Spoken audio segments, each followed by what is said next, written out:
My 7-year-old niece ruined Christmas, and I'm so proud of the person she became doing it. I woke up at 6 a.m. to the sound of glass shattering downstairs. I ran down expecting a break-in, but instead, I found my niece Poppy, standing in the wreckage of what used to be her cousin's presents, her uncle's hammer still in her hand. Our presents! The boys screamed, dropping to their knees and picking up bits of their crushed tablets and gaming headsets. My brother David, the boy's dad, started moving to the hallway closet to grab his belt while staring at Poppy. But before he could do anything, the boys, 13 and 15, lunged at Poppy and tackled her to the ground. They started hitting her repeatedly, clawing at her face, and nobody would interfere. I had to pull them off myself. When Poppy got up, she was covered in bruises and bleeding from her eyebrow. But despite everything, she just sat down calmly. Her chest puffed out, a smirk on her face, almost like she was proud of destroying Christmas. Where's our good presents? The boys screamed again. That's when everyone saw it. The boys' most expensive presents, their PlayStations, iPhones, all the really good stuff, was nowhere to be found. Not destroyed, not still wrapped, just gone. Poppy, I said quietly, kneeling beside her while David started restraining his kids who were now going to get knives from the kitchen. Tell me what happened. She looked at the family members now gathering, all horrified. Your sons are bullies, she said to the dad, blood still dripping from her eyebrow. You little... He went to lunge at her, but I grabbed him. Last year, they destroyed my friend's Christmas present when she brought it to school. Her mom saved for 6 months for that dollhouse. They stomped on it while she cried. David's wife tried to defend them, but Poppy continued. This whole year, they've destroyed every present I got. My birthday telescope they smashed. My art set they set on fire. We never knew they... David started. I said it to everyone at Thanksgiving. Poppy cut him off. I told you they ruined the only photo of my mommy and daddy that I had before they died. Poppy was crying now. And you said I should stop being mad at them, that they were just kids playing. I was horrified. Working overseas, Poppy never told me any of this. Is this true? I raised my voice. The room shifted uncomfortably. Nobody would meet my eyes. Poppy then wiped blood from her face. So yeah, I destroyed their presents. The mom wife gasped. Those presents? But that's not why I did it, Poppy interrupted. The room went silent. Sweetheart, why did you do it then? I asked her. That's when she pointed to our grandmother in the corner, staring blankly ahead in her Christmas pajamas, lost in her dementia. They stole from Grandma. They stole $2,000 from her. I saw the kids' faces drop. The first time they showed any emotion throughout this. David's eyes widened. That's impossible, but Poppy stood up defiantly. Last Tuesday night I couldn't sleep. I heard footsteps in Grandma's room at 2 a.m. Everyone went quiet. I watched your kids take her card from her purse, Poppy said to the mom. They found her PIN in her diary. Then they snuck out. I followed them to the ATM. You're lying, one boy started. I have a video, Poppy said, pulling out her phone. The video showed them withdrawing huge amounts. They started to shake in fear. Their dad grabbed Grandma's phone with shaking hands. He checked the withdrawal and his face went why. Son, why would you? She gave us that money. The boys shouted out in a last-ditch attempt to save themselves. She wanted us to have it. That's when Poppy ran upstairs. Drawers slammed and she came back clutching a letter. In Grandma's shaky handwriting it said, Dear Poppy, I'm getting worse. Some days I don't remember breakfast, but I remember the $2,000 I saved for Christmas charity. I want poor families to have presents. If I forget, please remind me. Love, Grandma. The dad was almost crying. Why didn't you tell me, Poppy? I did tell you, she shouted. And you told me to stop lying. You slapped the phone out of my hand when I tried to show you the video. You hit me when I tried to look for the money. He put his head in his hands in shame. The mom glared at the boys through her tears, making it obvious they would face consequences. So at 3:30 this morning, Poppy continued, I listed all my cousin's best presents online for free. That's why they're gone. Nobody could even protest now. People came to get them in minutes. I didn't take a penny. What followed was a minute of silence while everyone stared in shock. And then finally, the boys made their move. They tried to grab Poppy's phone to delete evidence, but she dodged them, backing away. I already backed it up like Uncle taught me. You can't delete it now, she said. David turned desperate, grabbing my arm. You're her favorite uncle. Make her delete the video. We'll handle this as a family. I looked at my 7-year-old niece, standing firm against boys twice her size. I think she already handled it. But then, while David's wife was checking their bank account, the older boy suddenly bolted to the kitchen. We heard drawers slamming. Then he reappeared with a knife from earlier. Before anyone could stop him, he ran at Poppy with it clutched in his hand. I threw myself forward and grabbed his wrist just as he reached Poppy. The knife was inches from her face when I twisted his arm hard to the side. He fought back harder than I expected for a 15-year-old. We struggled and spun around while everyone else just stood there frozen. His brother jumped in to help him and grabbed my other arm. I yanked my hand free and kept twisting the older one's wrist until his fingers started opening. The knife started to fall, but he grabbed it with his other hand. That's when I felt the blade slice across my forearm as we fought for control. Hot pain shot up my arm, but I couldn't let go. I finally got both hands on his wrist and bent it backward until he screamed and dropped the knife. It hit the floor with a metal clatter, and I kicked it as hard as I could. The knife slid across the tile and disappeared under the stove where nobody could reach it. Blood was already soaking through my shirt sleeve and dripping onto the floor. I shoved the older boy backward so hard he crashed into the wall. Then I stepped between him and Poppy, who was still sitting there with that same defiant look on her face. David's wife screamed when she saw all the blood pooling on the floor. David just stood there with his mouth open like he couldn't believe what just happened. Nobody moves toward that knife or toward Poppy, I said loud enough for everyone to hear. The boys were breathing hard and glaring at me with pure hate in their eyes. They started pacing back and forth like wild animals looking for another chance to attack. Blood kept running down Poppy's face from her eyebrow, but she wasn't even crying. I needed to get her somewhere safe before these kids tried something else. I backed toward the door that led to the backyard and turned the lock with one hand while keeping my eyes on both boys. Poppy, take Grandma upstairs to the bathroom and lock the door, I told her without looking away from the boys. She stood up slowly and walked over to where Grandma was sitting, confused in her chair. Grandma kept asking what all the noise was about while Poppy helped her to her feet. The boys started moving toward the stairs, but I stepped in their way. You're not going anywhere near them, I said. Poppy guided Grandma up the stairs one step at a time, while I blocked the bottom with my body. My arm was throbbing and blood was still dripping, but I could still use it. The older boy kept flexing his hands like he wanted to grab something else to use as a weapon. His brother was whispering something to him that I couldn't hear. Once I heard the bathroom door close and the lock click upstairs, I pulled out my phone phone with my good hand. The boys saw what I was doing and started yelling threats about what they'd do to Poppy when this was over. I ignored them and dialed 911 while David finally seemed to snap out of his shock. The phone rang once before the operator answered. "We have a juvenile who attacked a 7-year-old child with a knife," I said quickly. "Multiple injuries and suspected elder financial abuse. We need police and ambulance." David grabbed my shoulder and tried to pull the phone away. "Hang up, we can handle this as a family," he begged. I shrugged him off and gave the operator our address while the boys kept pacing and muttering threats. "Units are on the way," she said. "Keep everyone separated and safe." David's wife had her phone out now and was scrolling through their bank account with shaking hands. Her face got whiter with each screen she looked at. More and more withdrawals kept showing up that she hadn't known about. David kept insisting we didn't need police and that I was overreacting. "Your 15-year-old just tried to stab a 7-year-old, I told him. "Wake up." The younger boy suddenly sprinted toward the stairs, yelling that he needed to delete something from his computer. I moved fast and body blocked him so hard he bounced backward and fell on his butt. His brother tried to push past me too,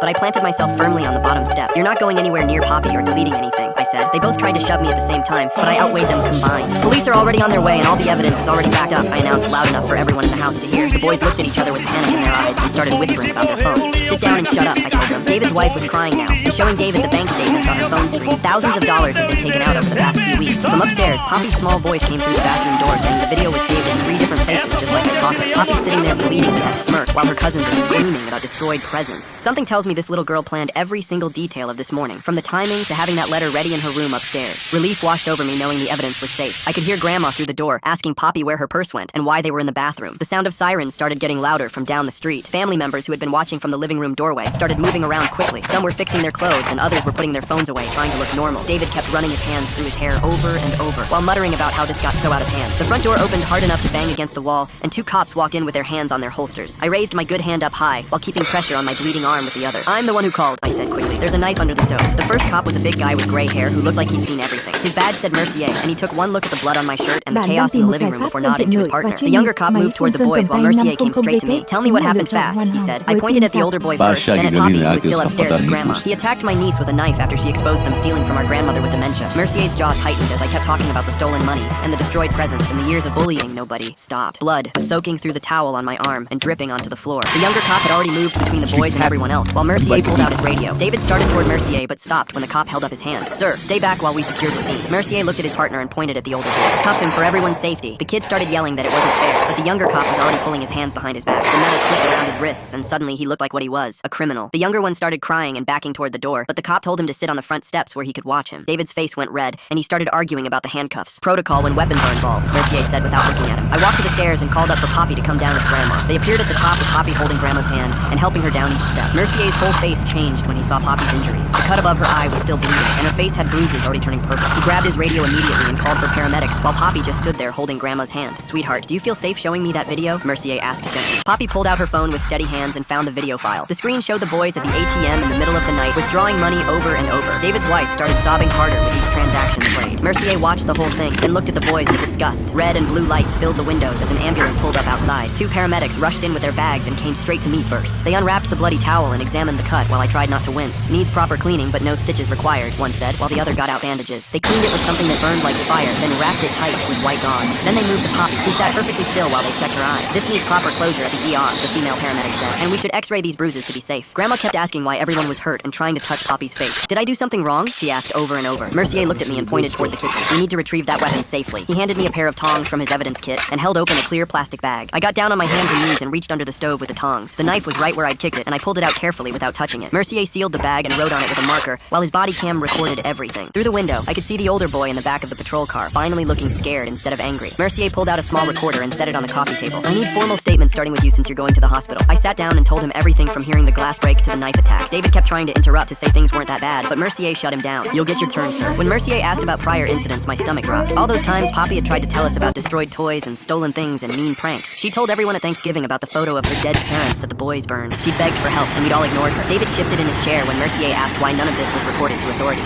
"Kids will be kids," David mumbled, but even he didn't sound convinced anymore. Mercier turned to David with a hard look on his face. "We're looking at assault with a deadly weapon, elder financial abuse, and ongoing child abuse allegations." David tried to argue they were just boys being boys, but Mercier cut him off. "The state takes elder theft very seriously, and this will trigger mandatory reports to CPS and Adult Protective Services." Before anyone could respond, Grandma wandered into the hallway from the bathroom. "Where's my purse?" she asked. "I need to give money to the poor families for Christmas." Her voice was so confused and innocent that David's wife covered her face in shame. Even David couldn't look at his mother. "Someone took my money," Grandma said sadly. "I was saving it for charity." Mercier asked David's wife for the bank statements, and she pulled them up on her phone with shaking hands. Each withdrawal matched perfectly with the timestamps on Poppy's video. $2,000 taken in chunks of 500 over 4 nights. The reality that their sons were thieves was finally hitting both parents hard. Mercier pulled out his paperwork and asked if I wanted to press charges and get a protective order for Poppy. I said yes right away. David grabbed my arm and started begging me not to do this. He kept saying it would ruin his boys' futures, and they were just kids who made a mistake. I looked him straight in the eyes and reminded him that his son just tried to kill my niece with a knife. The decision felt heavy, but I knew it was right. Mercier started filling out the forms while David stood there shaking. The paramedics checked Poppy's cuts and said she needed proper stitches at the hospital. They wanted everything documented too, since this was now a police case. I told them I'd ride with her. David's wife asked if she could come, but I told her no. Not after she defended those boys all these years when they hurt Poppy. Poppy took my hand as we walked to the ambulance. For the first time all morning, she actually let herself lean on someone. The ambulance ride was quiet at first. Then Poppy started explaining how she pulled everything off. She said she got up at 3:30 a.m. and listed all the expensive presents online for free. She used marketplace apps and wrote first come, first serve in the descriptions. People started showing up within minutes to grab everything. Her voice stayed steady, but I could see her hands shaking now. The adrenaline was finally wearing off. At the ER, the triage nurse took one look at Poppy and marked it as suspected abuse. She brought us straight back to a room and started taking pictures of every bruise and scratch. She asked Poppy gentle questions about what happened. Poppy answered clearly, but I could see how tired she was getting. Dr. Jules Madison came in to stitch up Poppy's eyebrow. She talked softly about random stuff like her cat and favorite movies to keep Poppy distracted. She was so gentle and patient. She made sure Poppy felt safe and asked permission before each step. I held Poppy's hand while she got 5 stitches. I was so proud of how brave she was being through all of this. The hospital social worker showed up next and said she had to make a CPS report. She explained this was normal when a child came in with these kinds of injuries. She said it would actually help us get protection orders and services faster. I agreed right away because we needed all the official documentation we could get. My phone buzzed with a text from Mercier. He said the knife was logged as evidence and both boys were at juvenile intake being processed. The older one might face detention because he used a weapon. The younger one would probably be released to a relative since David was questioned. Reading that made everything feel more real. These kids were actually facing serious consequences. I pulled out my phone and messaged my boss overseas about needing emergency leave. I kept it vague, but said it involved my niece's safety and legal stuff. The time difference meant I wouldn't hear back for hours. Now I had work stress on top of everything else. While we waited for more paperwork, David texted me privately. He said we could still fix this if I didn't help with the prosecution. He claimed the boys learned their lesson and we didn't need to ruin their lives. Reading his message made me so mad. He still didn't get how serious this was. His son tried to stab a 7-year-old girl. I took a screenshot of his text and didn't respond. I knew this might count as witness tampering or something. While waiting for discharge papers, I rewatched Poppy's ATM video on her phone. Seeing those two boys stealing from their grandmother made me sick. They knew she had dementia and they took advantage of her. I saved the video to 3 different cloud services. Finally, someone who knows how to preserve evidence properly. 3 different cloud backups while sitting in an ER is peak responsible adulting. Unlike certain fathers still texting about fixing this like it's a parking ticket instead of attempted stabbing. Then I forwarded it to my personal email and sent a copy to a trusted friend overseas. I needed to protect this evidence in case something happened to Poppy's phone. The nurse came back with more forms and said we'd be there another hour at least. Poppy was starting to fall asleep in the hospital bed. Everything was catching up with her. I sat there watching her rest and thinking about what came next. We had police reports and medical records now. The boys were in custody, but I knew this was just the beginning of a long process. David and his wife would probably get lawyers. They'd try to make this go away, but I wasn't going to let them sweep this under the rug anymore. Poppy deserved justice for everything they put her through. My phone buzzed again with another text from David. This time he was threatening to tell my boss about my unstable behavior if I didn't drop the charges. I screenshot that one too and finally blocked his number. The social worker came back with a victim advocate who explained what would happen next. Court dates and custody hearings and counseling services. It was overwhelming, but at least we had support now. Poppy woke up when they were talking and listened carefully to everything. Even at 7 years old, she understood this was important. She asked if the boys would go to jail, and the advocate explained juvenile detention worked differently, but there would definitely be consequences for what they did. My phone started buzzing while the advocate was still explaining things. The bank's fraud department was calling back about grandma's stolen money. The woman on the phone said they needed official subpoenas to get the ATM camera footage and transaction records. She explained that even with clear proof of theft, getting back money withdrawn with the right PIN was almost impossible. The bank considered it an authorized transaction since the correct code was used. I wanted to punch the wall hearing that, but just thanked her and hung up. 20 minutes later, a woman in business clothes showed up at the hospital room. She introduced herself as Ginny Abernathy from Child Protective Services and said she needed to interview Poppy alone according to their rules. I had to wait outside in the hallway while she spent 40 minutes talking to my niece. Through the door I could hear Poppy's small voice describing years of being hurt that I never knew about. She talked about the boys breaking her things on purpose, hitting her when no adults were around. She mentioned being locked in closets and having her food taken away. Every word made my stomach turn knowing I'd been overseas working while this happened. Ginny finally came out and asked about my living situation and if I could take Poppy temporarily. I explained my job meant traveling overseas a lot, but immediately said I'd take her anyway, no matter what problems it caused. She said they'd need to check my apartment, but given everything that happened, keeping Poppy with family was better than foster care. She pulled out her phone and called David right there in the hallway. I could hear him yelling through her phone asking why CPS was involved in family business. Ginny stayed calm and explained it was mandatory when a child gets assaulted with a weapon. She told him a safety plan was being put in place immediately. The boys couldn't have any contact with Poppy at all. David kept arguing, but Ginny just repeated the rules without getting upset. She'd clearly dealt with angry parents before. While she was still on the phone, Jules Madison came back with a thick folder of papers. She had detailed documentation of every cut and bruise on Poppy for the CPS file and any court stuff that might happen. She took more photos with a special camera and measured each injury with a ruler. Everything got written down in medical terms on official forms. Jules quietly told me she'd seen too many cases like this where nobody stood up for the kid. She was glad someone finally protected Poppy. After Jules left, Ginny explained she was issuing a verbal no-contact directive that started right away. The boys couldn't come near Poppy at all until there was a formal hearing. If they violated it, they'd be detained immediately in juvenile hall. The relief I felt was huge, knowing Poppy had real protection now. I remembered Grandma's letter about the charity money and pulled it out of my my pocket. Ginny photographed it with her phone for her file. She said elder financial abuse combined with child assault made this a serious case that wouldn't get dismissed. The letter proving what Grandma really wanted to do with the money would be important evidence. My phone